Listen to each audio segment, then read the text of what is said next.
Good afternoon to you all, and welcome to our Royal Society of Medicine 71st COVID series webinar. Today will be about COVID impact on mental health, and I am delighted to have with me today Professor Paul Harrison, Dr. Niall Boyce, Dr. Nasreen Anwan, and Dr. Maxime Taquet. My name is Professor Henrietta Bowden-Jones, and I am the Royal Society of Medicine Psychiatry Section President. So without further ado, what I'd like to do is to invite all our panelists today to introduce themselves. And I'd like to start with Maxime, who is going to be the first person who will be speaking today. Pleasure to be here. My name is Max. I'm an academic clinical fellow with the Department of Psychiatry in Oxford, which means that I share my time between seeing patients with mental illness and doing research in psychiatry, including the research that I will present today. Thank you. My background is in both psychiatry and engineering, so I really like analyzing data. The data that we are talking about today is going to be electronic health record data, and I'll come back to that in a minute when I present my my slides. But we also like analyzing different kinds of data which are to do with mental health, such as brain imaging data, genetics data, and data coming from mobile phones. This is a study that we did with Paul Harrison, who's also on the panel today, and who will be joining us to answer questions later on. This is a study in which we looked at the what's happening in terms of the neurological and psychiatric health, so mental health of patients after a diagnosis of COVID, within the 6 months after the COVID-19 diagnosis. And this is a study that was published this month in the Lancet Psychiatry. And in this study, we tried to answer 3 different questions.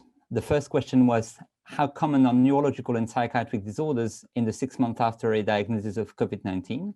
And we looked at 14 different individual diagnoses, which includes things like stroke, which is a blood clot reaching the brain, brain hemorrhage, dementia, Parkinsonism, as well as psychosis, anxiety, and depression. The second question that we tried to answer in this study was, does the severity of COVID-19, how severely patients were affected with COVID-19, affect how common these diagnoses are? And what we mean by severity is whether patients had to be admitted to a hospital at the time of their COVID-19 diagnosis, and if so, whether they were admitted to an intensive care unit, and whether they had evidence of encephalopathy, which is evidence that of brain involvement in the acute illness. And then the third question is whether those different outcomes, so those different diagnoses were different, the rate of those diagnoses was different after a diagnosis of COVID than after a diagnosis of other infections of the respiratory tract, such as influenza, or more generally, infection of the respiratory system. So how did we do this study? Well, we used electronic health records from about 81 million people, mostly in the USA, using a platform called the Trinetics platform.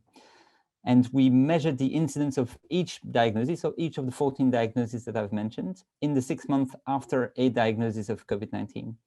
And then we used comparison cohorts of patients who, at the same time, also during the pandemic, were affected not by COVID-19, but by another illness, as I said, influenza or other respiratory tract infections.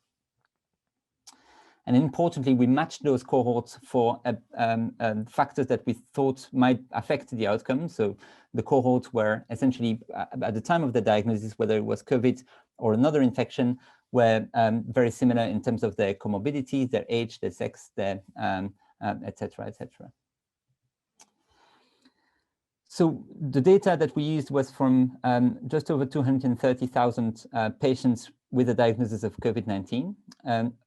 Of them, there was just under 200,000 who were not hospitalized at the time of their COVID diagnosis, whereas 46,000 were hospitalized at the time of their COVID diagnosis, and about 9,000 had to be admitted to an intensive care unit, and 6,000 had a diagnosis of encephalopathy, which, as I said, is evidence of brain involvement at the time of the acute illness, and presenting with things like confusion, delirium, etc. Now, what was the main finding of the study? Well, the main finding was that among all patients with COVID-19, regardless of the severity, about 1 in 3 patients had a diagnosis of a psychiatric disorder or a neurological disorder in the 6 months after their diagnosis. Now, if we look at the more severely affected patients, that rate goes up. So it goes up to about 39% if we look at patients who had to be hospitalized at the time of their COVID illness. And to just under 1 in 2 patients if we look at patients who had to go to an intensive care unit, and almost 2/3 of patients who had encephalopathy at the time of their psychiatric illness. So that looks at the rate of all diagnoses together. So just any diagnosis, including in those who had a diagnosis before COVID-19 and who would have, for instance, a relapse or a new episode after the COVID-19 illness. Now, if we only look at the patients who did not or never had any such neurological or psychiatric diagnosis before the COVID-19 illness, the rate is obviously smaller. And it affects 1 in 8 patients. So in other words, 1 in 8 patients who never had a recorded diagnosis of a psychiatric or neurological disorder before COVID-19, before the diagnosis of COVID-19, go on to have one such diagnosis in the 6 months after the COVID-19 illness. And again, this rate increases as we look at more and more severely affected patients with COVID-19. Now, what about individual diagnoses? So I'm not presenting the data for all 14 diagnoses, just a subset of them. The bulk of the diagnosis, so the 1 in 3, is made of anxiety and mood disorders, so and in large part depression, and that affects 1 in 6 and 1 in 7 patients in the 6 months after a diagnosis of COVID. And that rate increases somewhat, but not dramatically, if we look at the more severely affected patients with COVID-19. On the other hand, other diagnoses were rarer, but also concerning. For instance, a diagnosis of a psychosis, which, as many of you would know, is when patients experience things like delusions and hallucinations, so believing things that aren't real or seeing or hearing things that aren't real. The rate is much lower. It's about 1.4%, so 1 in 70 patients, but it goes up quite dramatically if we look at the more severely affected patients with COVID-19. So if we look at the most severely affected patients, that rate is about 1 in 14 patients. And the same applies for diagnoses such as stroke and brain hemorrhage and dementia.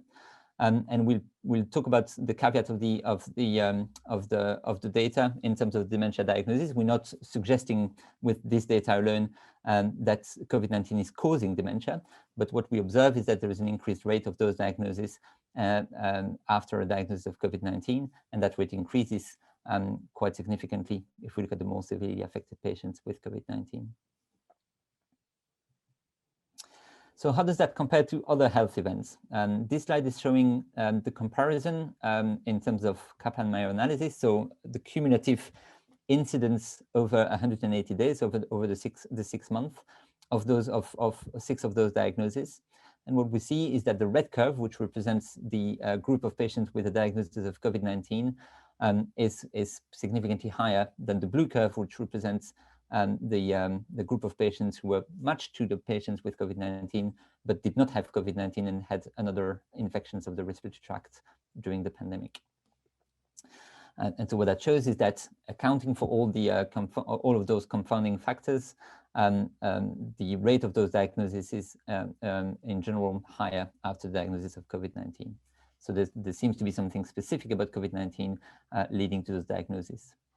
And this is the same slide showing the results for influenza, where we see the same pattern. The potentially important negative, even though those require corroboration and future follow-up studies, is diagnosis of Parkinsonism and Guillain-Barré syndrome, which were not clearly more common after COVID-19.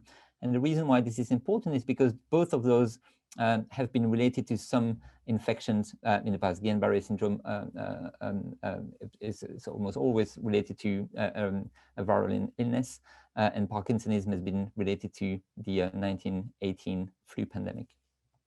And so those were not, according to data, not clearly more common after COVID than after other infections. So there are, as I said, quite a lot of limitations with this study. No study is ever perfect. So what we use is electronic health records. So those are routine healthcare data.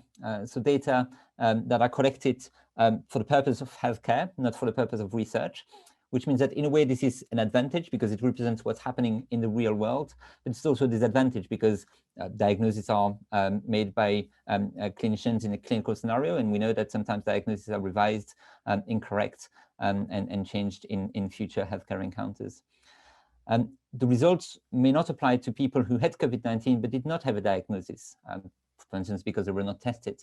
Obviously, this would not be represented in the electronic health record, and so we can't say anything about those patients. There is a possibility that patients with a diagnosis of COVID-19 had more medical follow-up and had more opportunities to have those diagnoses.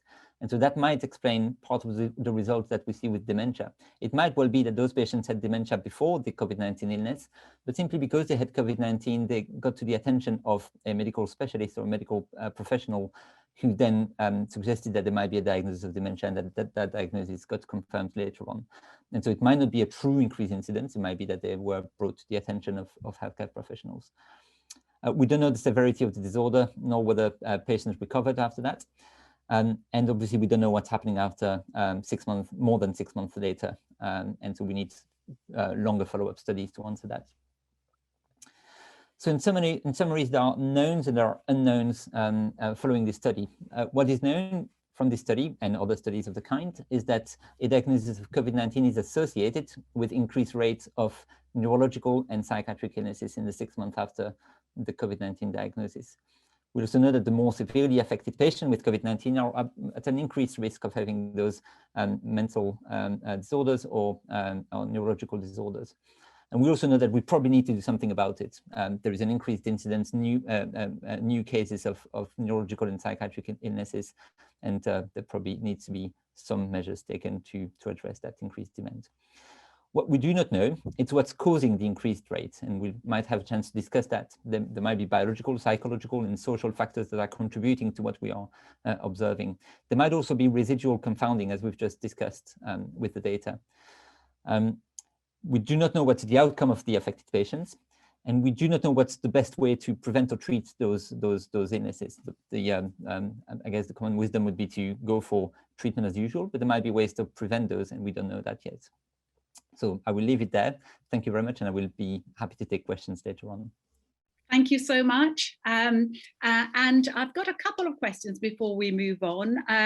Just two, we'll take the rest in the panel. In the electronic health records, Claudia Stein wants to know whether you were dealing with ICD codes or DSM codes. ICD codes. Okay, great. Tom Denwood asks, did you consider using EHR records? And if not, why not? We were using EHR records. Perfect. So this is what we're using. That's good. And someone's asking about resilience. Do you have any thoughts at all about whether individual resilience played a part? Say no if you don't. That's no issue. We don't know. We don't know the mechanism. Okay, wonderful. Thank you. Lots more questions coming in, which we will be dealing with in the panel discussion. Thank you, Max. Let's go on now. Niall, are you ready to introduce yourself and to tell us about your overall thoughts? Thank you, Henrietta, and thank you very much for inviting me to this panel. The fact that it's being held at all, and indeed the degree of interest I can see from the number of participants, confirms my belief that mental health is not an optional extra in this pandemic. Mental health really needs to be at the heart of the response to it. And I'm very encouraged by the talk that we've just heard from Maxime. Really, the tension at the heart of this situation in terms of research is finding the right level of compromise between the need for data that we can act on right now, very quickly, and then the more nuanced, detailed, reliable data that will guide us in the months and possibly years to come, that we're finding our way out of this thing, and that this will, of course, inform the response to future pandemics. So what we know so far, to pick up from Maxime, is that there are indeed psychiatric and neurological after effects of this virus. Even without any further data, there's quite a lot we can do with this information. For instance, Paul and Max's study, you'll have noticed, found a substantial amount of anxiety disorder. This is something for which treatments are available. And if we're talking about psychological treatments, we know how to scale these up very quickly in terms of digital psychiatry and other methods. But clearly we do need to know more. We need to know more specifically about the mechanisms of the neurological after effects, the psychiatric after effects, the other after effects which we're about to hear from Nisreen. And if we learn more about this, this will help us to guide better treatments for those who are affected right now, and perhaps even suggest preventative interventions, which would be fantastic. So I'm optimistic. But there are three things which I'm still a bit worried about, and I'd like to talk through those, if I may.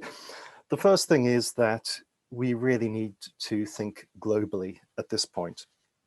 Today's meeting is a meeting of representatives from high-income countries in terms of the community of research and practice. We need to actively listen to and support our colleagues in middle-income and low-income countries, and to really learn from their experiences and to support them. The Lancet Psychiatry published a position paper on this very subject from Dr. Lola Kola and colleagues, which I'd recommend everyone have a look at. Second, we need to push for nuance in discussion. And specifically, one area where we really need to push on nuance is in discussions around suicide. There is a difference between being aware that suicide is a phenomenon related to social and economic conditions, and using suicide often very inaccurately to score political points. Now, such evidence as there is at the moment seems to say that there hasn't been an immediate rise in suicide rates in higher income countries so far.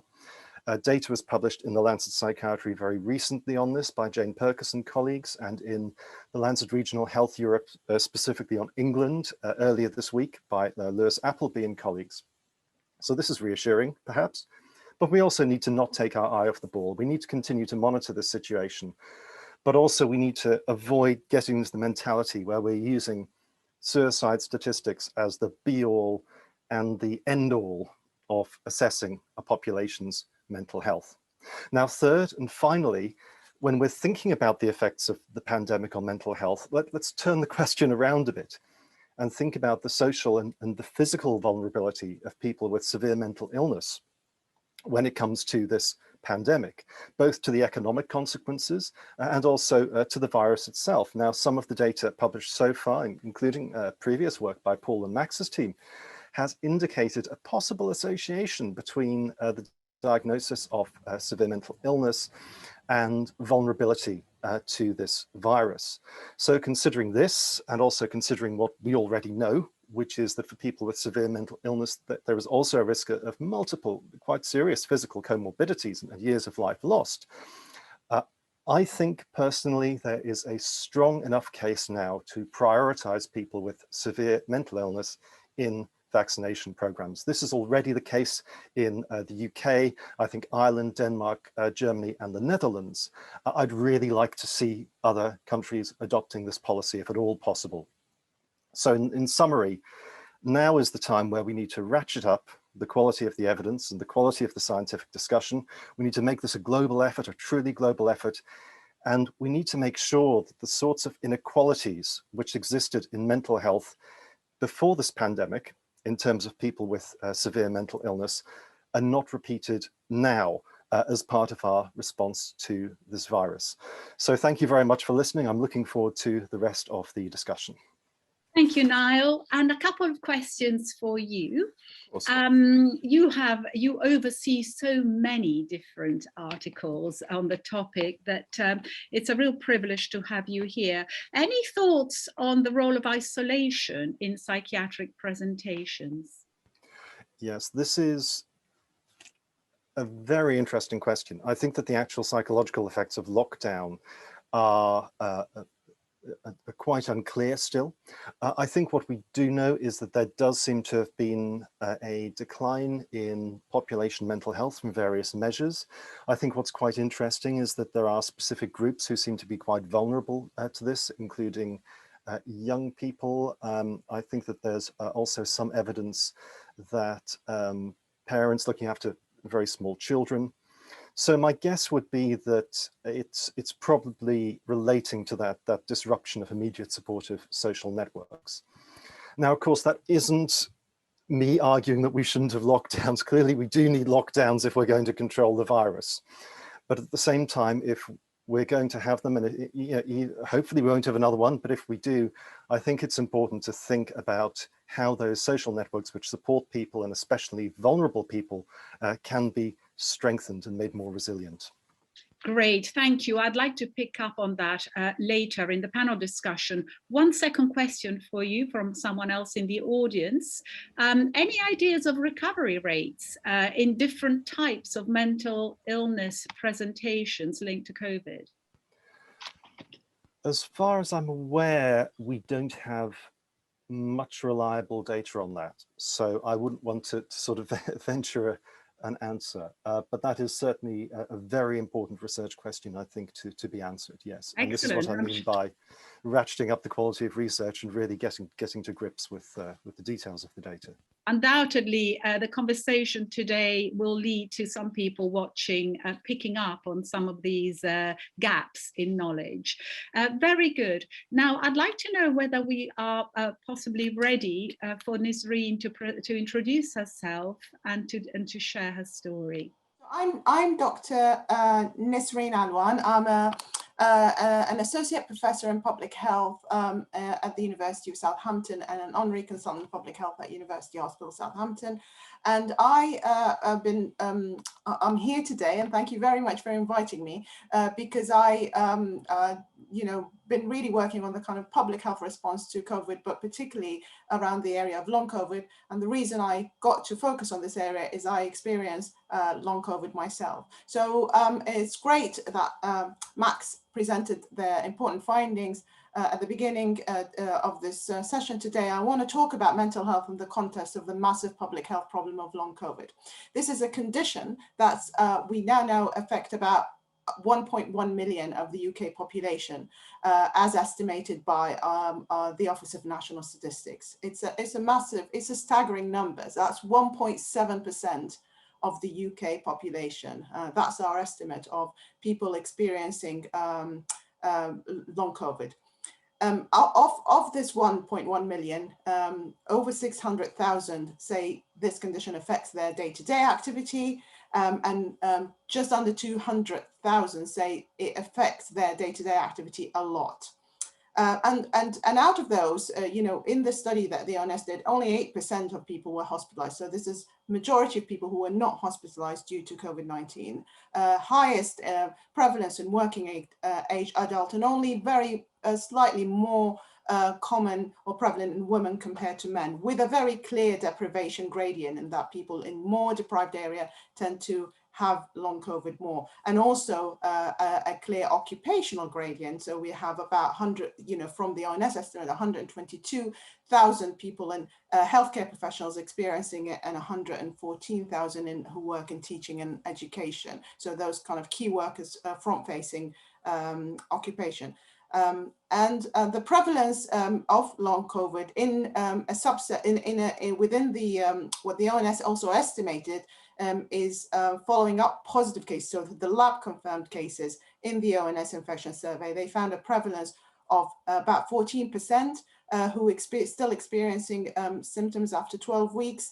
And actually among the younger age group, so those age 25 to 34, that was 18% of all those tested positive experiencing at least one symptoms after 12 weeks, and 7 to 8% in children, and 12% of 17 to 24-year-olds. So that is not a very a quick flu-like illness that would go away in a few days for a significant proportion of people.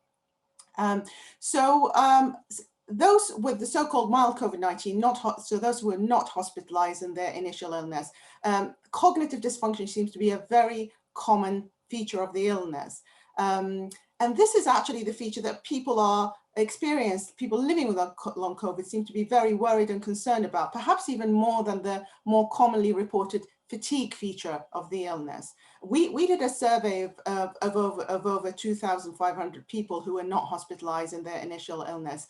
And we asked them about their symptoms and the effect on their daily activities. And the duration of illness was 7.5 months in that survey, and the average age was 47%, and 90% said they had good or excellent health before the infection. The fluctuating nature of the symptoms was predominant, in about three-quarters of participants said the symptoms fluctuate or come and go. And then we asked about the common symptoms people experience in long COVID, which are the brain fog, memory problems, poor concentration, and confusion. So just under half said they had at least one of these symptoms at the start of the illness, but actually, concerningly, more, about 70%, 69% said they had them later in the illness. So some people actually developed that cognitive dysfunction symptoms, not necessarily at the start, but later in the illness. And we don't really know whether that was present from the start and people hadn't registered it as a symptom because they were ill and they weren't really, working or, trying to kind of do these mental tasks they had to do or try to do later. And then about 15% said they felt depressed, and just a quarter of 28% said they had anxiety, and I'll touch on that in a minute or two, a bit more on the anxiety that people experience. Now, long COVID is very rarely a one system illness. So these symptoms in the vast majority of people, and indeed in our sample, were accompanied by symptoms in other systems such as their chest, lung, heart, skin, general, joint, muscle ache, etc. The disability generated by these symptoms is huge, even in the sample who weren't hospitalized. So a third said they had severe functional limitation, and another third had moderate functional limitation, and 2/3 took time off work, off sick, with a median duration of 2 months, and a third said they lost income because of long COVID, and it affected lots of activities, self-care, work, childcare, caring for other adults, and 2/3 said experiencing these symptoms affected their mental health. Now, touching on anxiety a bit, there's a vicious cycle of anxiety with long COVID, and there are several reasons for people to feel very anxious. And I, just want to relate to what Max said about anxiety being kind of the top diagnosis they found in their studies. There's a problem, there has been a problem over the last year about people being believed about their symptoms and about their illness by healthcare professionals, by family, by friends, by colleagues, by employers, particularly in the first wave where these non-hospitalized patients were not tested, so they do not have this lab confirmation of their illness. The anxiety is also generated by unknown treatment. There's no what can I or what can the doctor offer me to get better? Unknown prognosis, will I get better? When will I get better, if ever? And then unknown or non-existent support, really, not just from healthcare, but also from the wider systems and structure in society. And then there's a feeling of guilt, in terms of, well, could I have avoided getting it? Is there something I could have done to avoid it?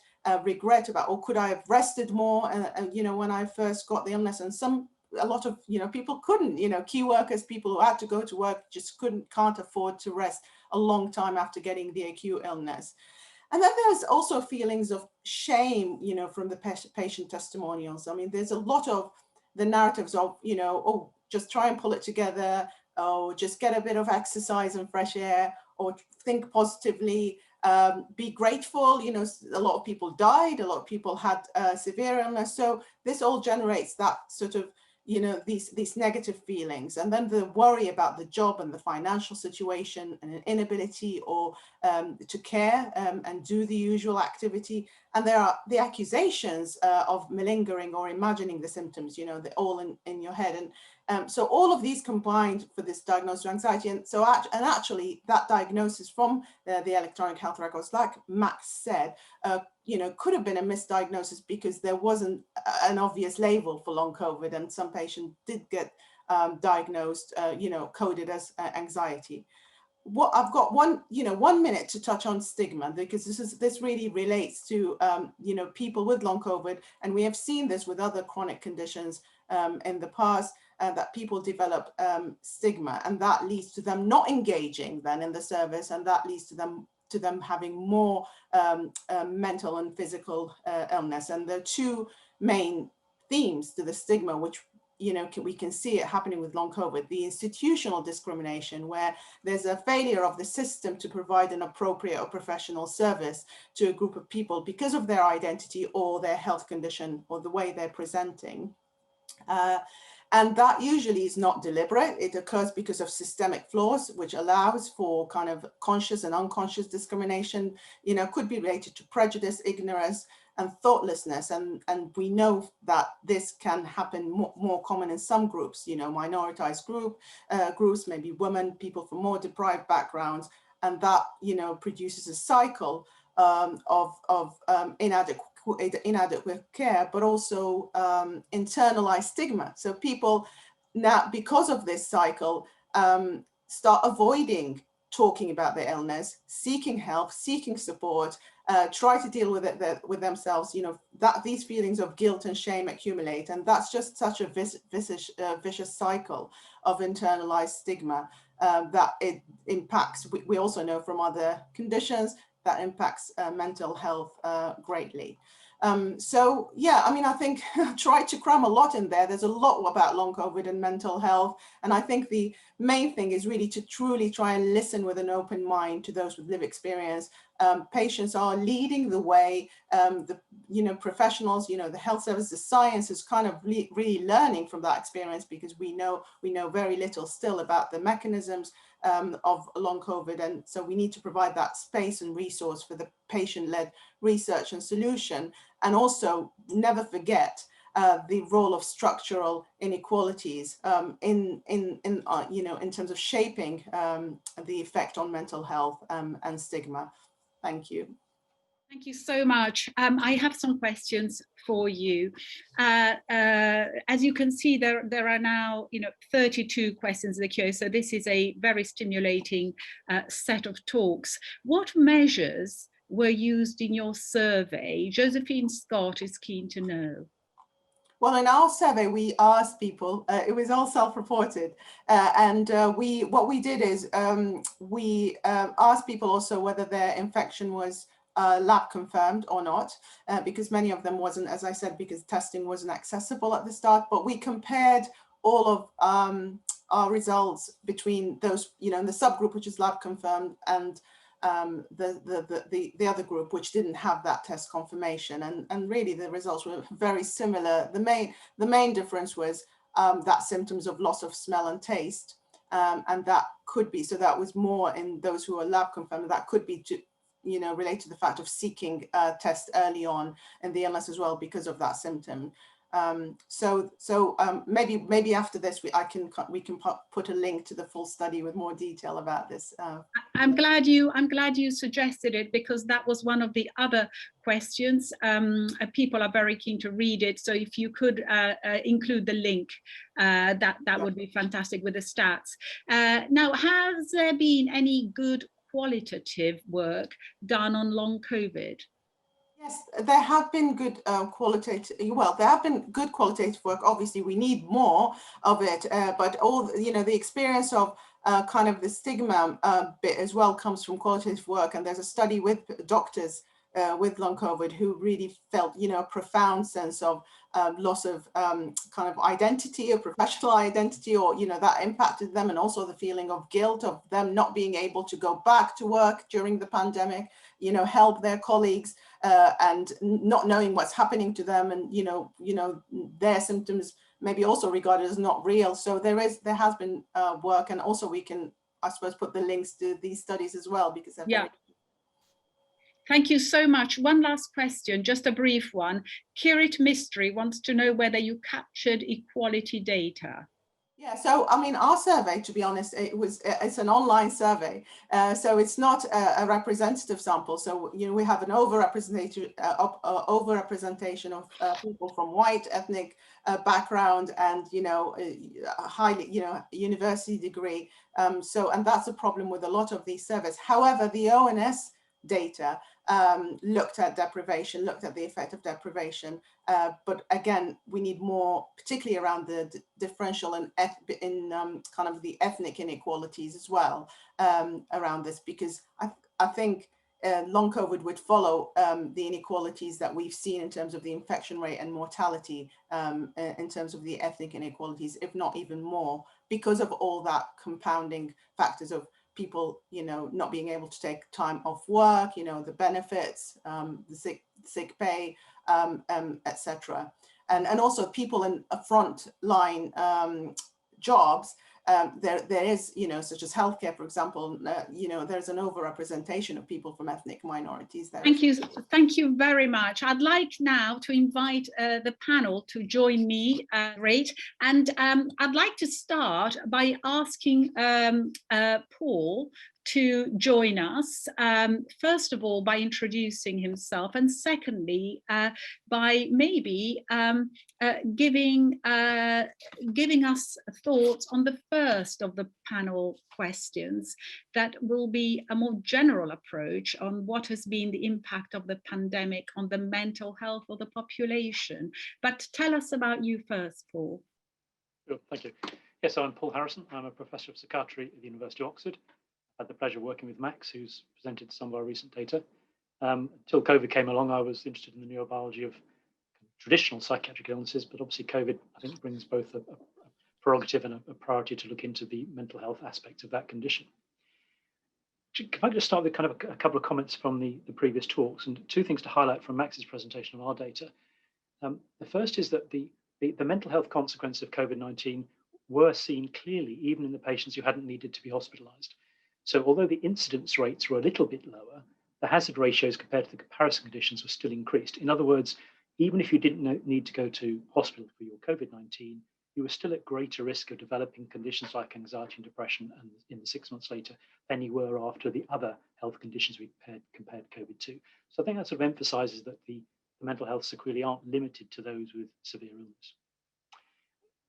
And indeed, although Max showed that the gradient of incidence of these disorders, particularly the neurological ones and psychosis, did get much greater the earlier you'd been with your COVID.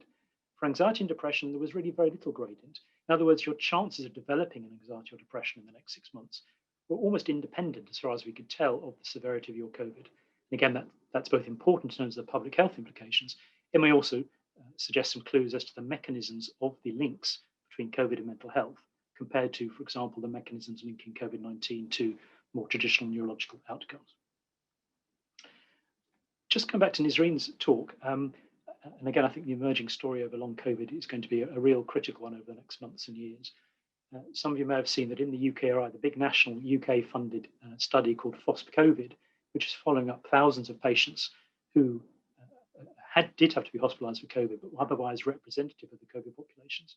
Their first report in the first 1,000 patients, looking at an average of 5-month follow-up, is again reporting a range of long COVID-like symptoms and functional impairments, very similar to what Nisreen was saying from her surveys. So I think we're beginning to get more, if you like, quantitative and objective data that are supporting the views that have been coming out from people who are experiencing long COVID. And just kind of a flash ahead to our next intended paper, we're trying to look at long COVID type outcomes in the same electronic health records network. And it's suffice to say we have numbers that again are consistent with these views, but equally there are non-trivial numbers of people who report long COVID-like symptoms after other infections. So I think it's going to be important to get the balance right between things that are specific to COVID-19 and things that may be non-specific to other people who've been ill with a range of other conditions. The last point I'd like to say before opening up to discussion is I think one of the opportunities that the COVID-19 pandemic provides is to finally get rid of any false dichotomies or splits there are between mental health and the rest of medicine.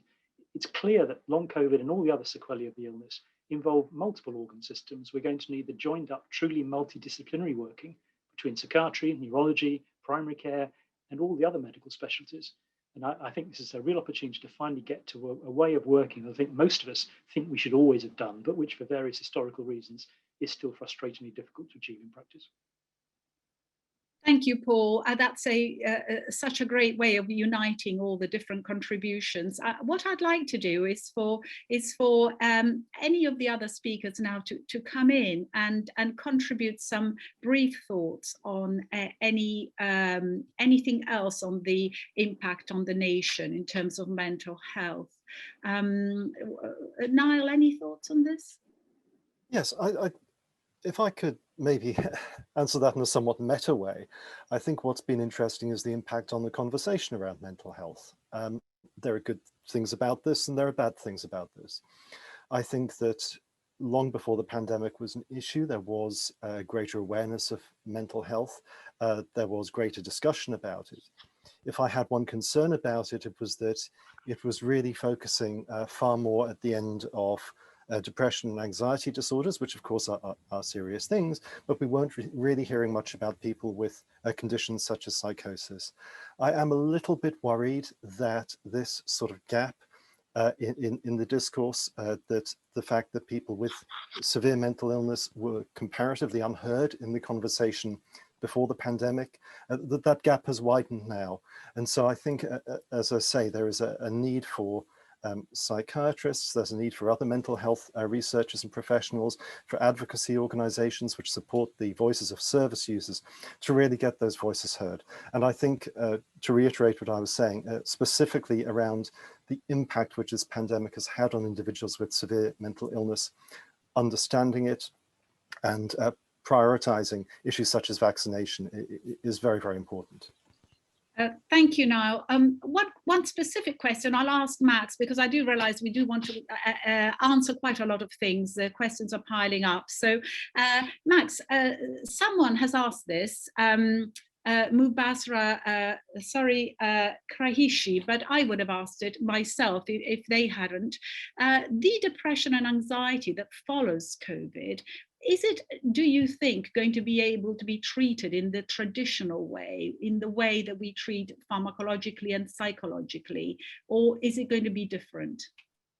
Well, that's a good question. We obviously don't have the answer to that question without data. We can only speculate that the best starting point is to try and treat them in the same way that we've treated depression and anxiety before the pandemic as well. Mm-hmm. And I think, as Niall and Paul have mentioned, there are effective treatments. They exist, and it's sad to see that sometimes what separates a patient in need of those treatments from those treatments is a long waiting list. That's perhaps somewhat the case in the UK. Internationally, I haven't seen any actual data, but received anecdotes of people who are willing to have some form of psychotherapy, for instance, and can't access it because the services are saturated. Mm-hmm. And so I think to answer your questions shortly, I think the starting point would be to do that, and then and if it doesn't work, then we will learn something, and then we'll have to be creative. Yes, there seems to be some sort of need for a large prospective study on this prepared now, rather than with hindsight later having a look to see who was in which group. So if anyone's listening, that might be good. Can I Nisreen, yes. Quickly add to this. I agree with all of this and the need for research, but I think I just want to highlight, let's not underestimate the power of recognition and listening to patients, because that anxiety, a lot of that anxiety is generated, particularly for people in the first wave, of just the dismissal of this strange presentation that they were coming in with, and not just from the service, but also from everybody surrounding them as well. So I think if we can't do much now, and if we only have the standard treatment, the recognition, listening to people with long COVID and really acknowledging the uncertainty with them, and I think most patients would accept that, the not knowing, as long as they feel they are believed and listened to. Thank you. Next question, we touched on it briefly. I'd like a sort of definitive answer. There are several people wanting to know what has happened to suicide rates under COVID. Okay, I can answer that, and I can also put some links in the chat for people. The evidence that we have, it has to be said, is from high income and sort of upper middle income countries. And this is based on more or less real-time data. And this suggests that there has not overall been an increase. And this is also the case, of course, in the UK, as I mentioned, the paper from Lewis Appleby's group, published in the Lancet Regional Health Europe earlier this week. This is clearly a cause for some comfort, but at the same time, we do need to be cautious and we need to keep monitoring. And we certainly know that there is economic trouble presently, there is economic trouble ahead. That, among other reasons, is why we can't sort of rest easy. But what we need to do, I think, is to keep monitoring and for governments to take the sorts of actions which we know help people cope with adverse social and economic circumstances and which would therefore be associated with mitigating some of the emerging risk. So yeah, the message is briefly that let's not sort of lose our heads over this. Let's be cautious, let's be careful, let's take appropriate measures to mitigate the associations that we know. And as I said before, let's not assume that if suicide rates are flat or are going down or whatever, that means that mental health is okay. We should be very careful not to conflate those two things in a completely flat way. We need to be mindful of the nuance in that discussion. Thank you, Niall. Paul, is there anything you would like to contribute in relation to young people? There have been several questions. How have young people been affected? Tell us about the impact of COVID on the mental health of people 0 to 19. Anything from your end? Well, in our published studies, we haven't stratified the results by age. Essentially, we've looked at other variables rather than that. Although we do present some incidence figures. In our next papers, we are going to look into this in much more detail, in particular looking at whether there's been a differential effect on young people. So it's possible that even though one might imagine the incidence of some conditions, particularly, for example, dementia and stroke, are hopefully going to be much lower in young people, we don't know, again, whether COVID-19 is going to confer more or less differential risks compared to other disorders of that age. So that's something we're looking into, because we think age is very important, of course, particularly for psychiatric disorders, but also for some of the rarer neurological conditions like the cerebral venous thrombosis, which there's been the controversy about with regard to the vaccine. So with the number of patients and cases now available in this big network, we are going to dig into the developmental question in much more detail. And we're starting initially with looking particularly at eating disorders, where we know there's been a lot of concern, certainly in the UK and I think in the US. Thank you. Next question, and I think Max and Nisreen, you could take this one. Again, asked by several people, are people with mental health issues more vulnerable to COVID? So I think the evidence is that indeed having a psychiatric diagnosis before the COVID-19 pandemic increases people's chance of getting COVID. There's emerging evidence as well that if you have COVID and you had a mental illness before, then your prognosis is poorer in terms of mortality or admission to the hospital. And so we need to keep an eye on that. There's, again, the mechanism is, we know the effect before we know the mechanism, as always, and so the mechanism isn't clear, but it certainly seems to be the case. Nisreen? I think Max answered that question. In terms of long COVID, so there's the COVID infection, but who we really don't know. We have much less clear idea of who's at risk of developing long COVID after acute COVID. And we just need to know more about this.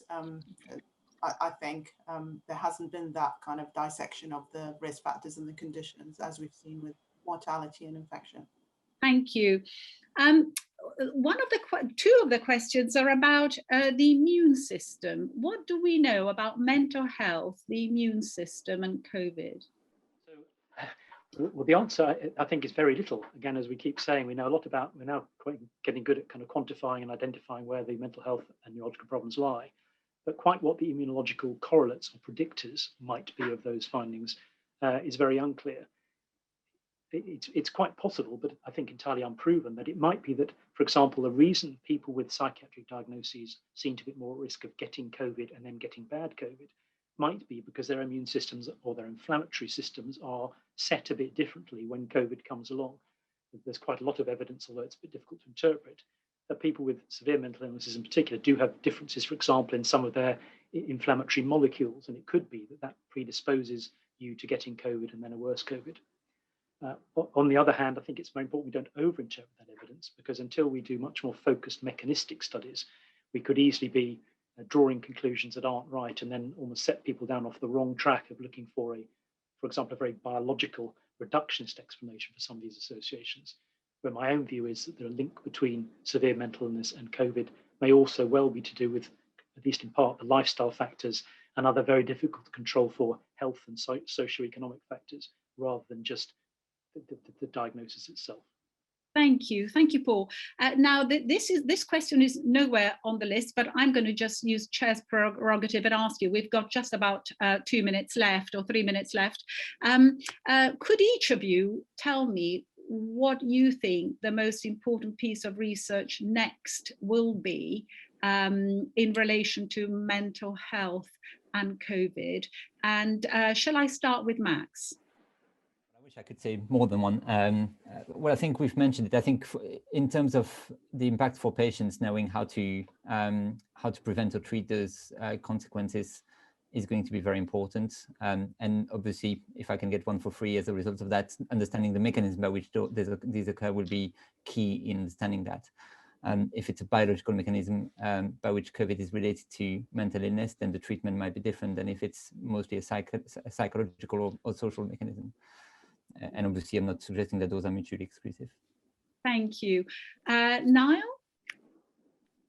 I'm very interested in this question of resilience, which I notice several people in the chat have brought up. I think defining the factors which make people resilient to the psychological stresses of both the overall circumstance, including lockdowns, and to infection with COVID itself. And I'm particularly interested in resilience in young people. Thank you. Nisreen? I mean, I think there are loads of questions, particularly for long COVID. There's just so much we don't know. But I'm going to bring in, putting these, lots of questions aside around who develops it and what's the mechanism and what's the risk factors. And I think I want to focus in public health on prevention. And I think I would also like to have research on the balance on all of how we present these arguments. I mean, throughout the pandemic, we had this dichotomy of, the effect of lockdown and that social isolation on mental health, and then there is a bit of the effect of COVID on health in general and mental health. And I just really feel like there needs to be research where bringing this to get together and have some transparency in terms of communicating this research as well to the public, because at the end of the day, it's a balance. And I don't think we've done a good job of researching and communicating that balance.